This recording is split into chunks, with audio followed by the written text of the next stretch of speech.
Hong Kong's government has announced it will scrap its COVID-19 hotel quarantine policy for all arrivals.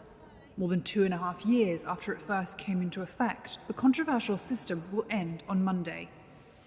Hong Kong's chief executive John Lee said on Friday that travellers will simply be asked to monitor themselves for symptoms for 3 days after entering.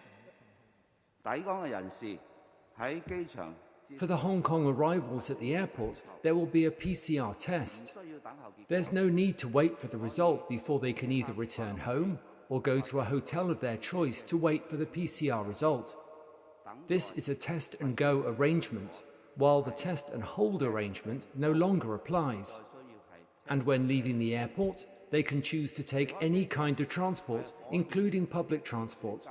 They can go home or go to a hotel for accommodation. He also added that pre-flight PCR tests will no longer be required for entry, replaced instead by a rapid antigen test. Although people will be allowed to go to work or school, they will be banned from entering bars or restaurants for 3 days. Over the past year, the hotel quarantine policy has been gradually eased. When it was first implemented, international travellers were required to spend 3 weeks in quarantine. Aside from mainland China, the former British colony has been a global outlier in imposing hotel quarantine for international arrivals. The dynamic zero strategy has been slammed by businesses, diplomats and residents alike, who say it threatened Hong Kong's competitiveness and standing as a global financial centre.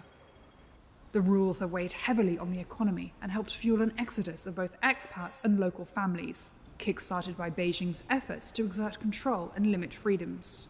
According to government figures, some 113,000 people have left since mid-2021. Despite today's announcement, COVID rules remain in place. Hong Kong still bans groups of more than 4 people, and masks are mandatory for all, including children as young as 2.